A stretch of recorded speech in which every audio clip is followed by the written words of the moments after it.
Hello, it's me again, Marcy, and this is my third video. I just wanted to say first of all, an absolutely massive thank you to everyone that's messaged me saying thank you. People have messaged me saying that just one video has actually started to help them, and that seriously means so much to me, because I was contemplating doing this video and all the others for a long time, and knowing that it's actually started to help people has encouraged me even more to carry on, and I'm not going to stop until I feel like I've actually made some kind of impact on people's lives. So yeah, so that's a thank you. Also, I wanted to mention what this video is actually going to be about. This one's based particularly on depression itself, and instead of, talking generally about depression, self-harm, suicidal thoughts and all that, I wanted to do a video just about depression so people perhaps had a better understanding, and then I'll go on to sort of talk about the effects of depression and what it can lead to potentially if it's not helped soon. So if that made any sense to you, I hope so. It didn't really to me, but anyway. So yeah, basically, as I've already mentioned, for about 1.5 to 2 years, I had depression.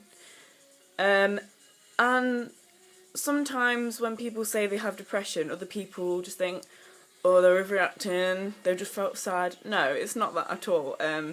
People need to realise, I think, that depression is actually a mental illness. It is a disease that it's just like, breaking an arm or breaking a leg.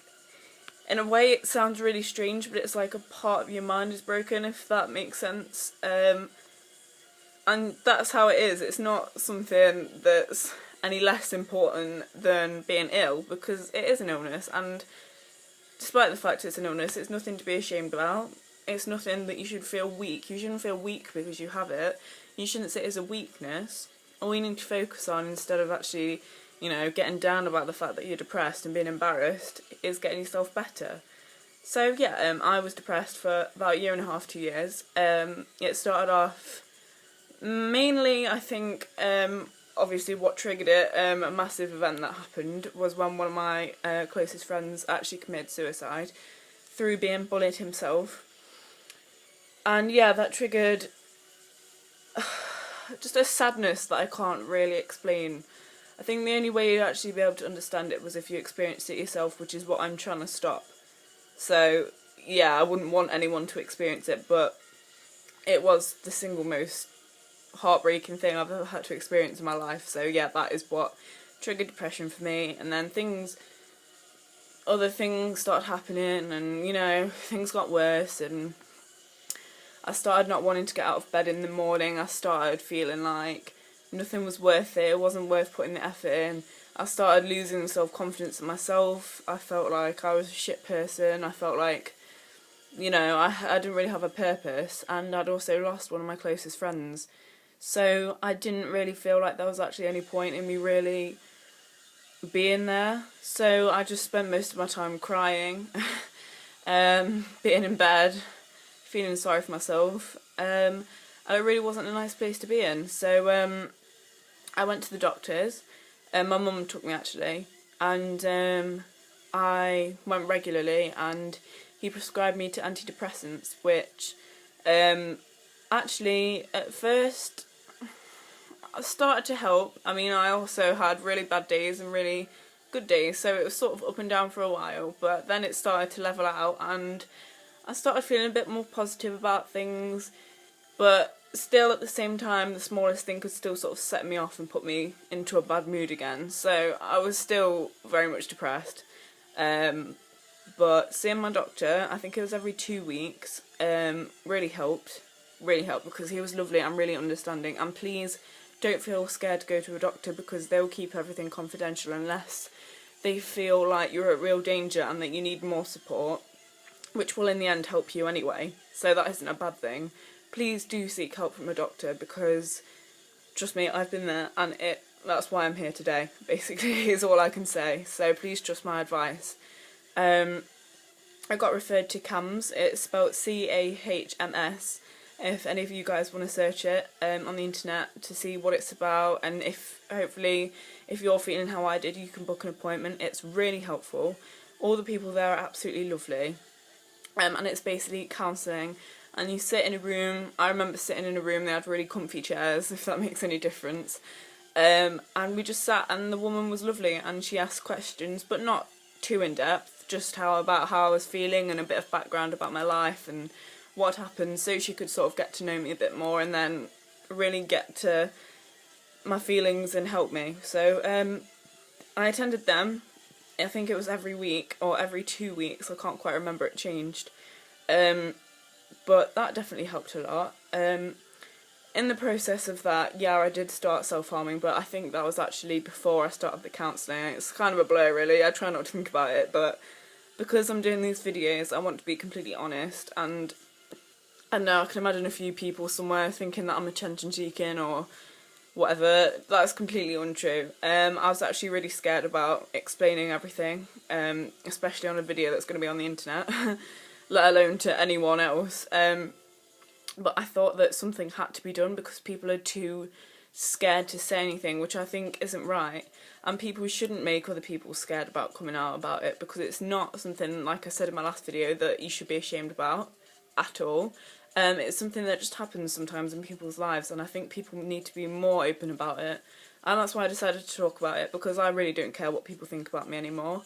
I have grown a lot in confidence. I actually have quite a bit of self-confidence now, which I never had, and it took a long while to get. So, yeah. Sorry, I'll stop rambling now. Basically, what I'm trying to say is, I went through depression. I didn't want to get out of bed in the morning, which is quite a main symptom of depression, actually. If you feel like you don't want to get out of bed, you don't really have any energy, that, of course, might just be because you're tired, but it tends to be... Oh, shit, sorry. Dropping the iPad. It tends to be if you stop enjoying things that you used to enjoy. So, say if you, I don't know, went to a sports club every week or did, like, play piano every week, and you just sort of stopped wanting to do that and you weren't really interested in it anymore, that could be a potential sign of depression. There's a few things, really, but... if you start noticing these signs, then there's loads of things you can do. Instead of sitting around and letting it happen, instead of letting yourself get to a state where you want to self-harm, or even worse, where you don't feel like you want to be in the world anymore, talk to somebody. That is honestly my main advice. Because I bottled things up for quite a while because I didn't want to bother people. When you're depressed, you feel like you can't tell anybody else. I don't know if that's how other people feel, but that's how I felt, because I didn't want to bother them or worry them. But at the end of the day, they're going to be a lot more worried if they discover that you've self-harmed and you haven't talked about them beforehand. They'll also probably feel guilt as well. So to stop any of that from happening, go and talk to somebody, whether it's a friend, somebody that you know, that you're not particularly close with, that you know, somebody mainly that you can trust, a teacher, head teacher, parents. Parents are a really good one. Yes, they'll be worried, but I guarantee they won't be angry, and they'll all have your best interest at heart. So, you know, they're not going to go shouting at you. They might be a bit, not angry, but obviously they'll be really upset at first. I remember my parents were very upset, but at the end of the day, they just want the best for you, and it's better finding out before it's too late and walking into a room and seeing, you know, that it is too late. Because I can't imagine how that would feel for somebody. So, seek help. There are so many websites, there are so many things that you can look at. There are, even if you want to keep anonymous, there are helplines. I'll post some links in the description, which I did on my last video.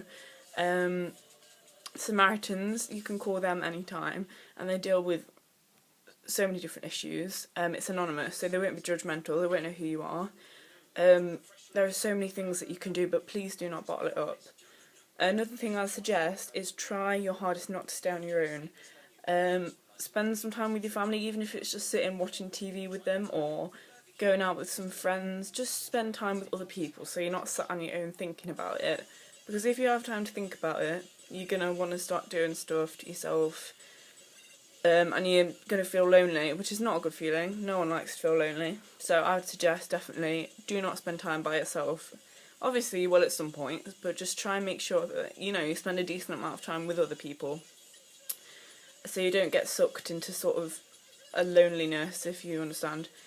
Another thing, try listening to music. Listen to more upbeat music rather than, you know, any music that might trigger any emotions, or any music that's linked to past boyfriends or girlfriends. Try not to listen to that. Avoid that kind of stuff. Listen to nice upbeat music that will put you in a good mood, maybe before school or something, on the bus. Basically, just to uplift your mood a little bit. Another thing, if you enjoy drawing, I really enjoy drawing, and when I was depressed I used to just draw and doodle, and it sounds, you know, not like a very big thing, it doesn't really sound like it could help that much, but it actually really does. Do some colouring in, painting, anything that will just maybe make you a bit more creative. Take your mind off just sitting around and moping around and feeling upset. Do something, go for a walk, go to the shops, buy some sweets, take the dog for a walk. Something, you know, even if it's just 15 minutes of your time, it will make a big difference. It really will. And like I said, that's coming from experience, so please just trust me. And yeah, so I don't want to make this video too long because I've done a lot of rambling, and I also need to go wash my hair because it looks quite disgusting right now. But yeah. So I'm sorry if my videos aren't that great. Like I said, I'm just starting out, so give me a bit of a chance.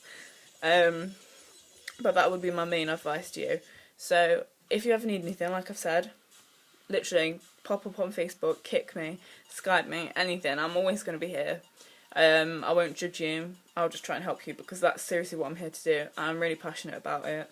So if there's anything at all you can think of, I'll be making as many videos as I can, just bear with me, because obviously I've got college and a lot of work and coursework to catch up with, so.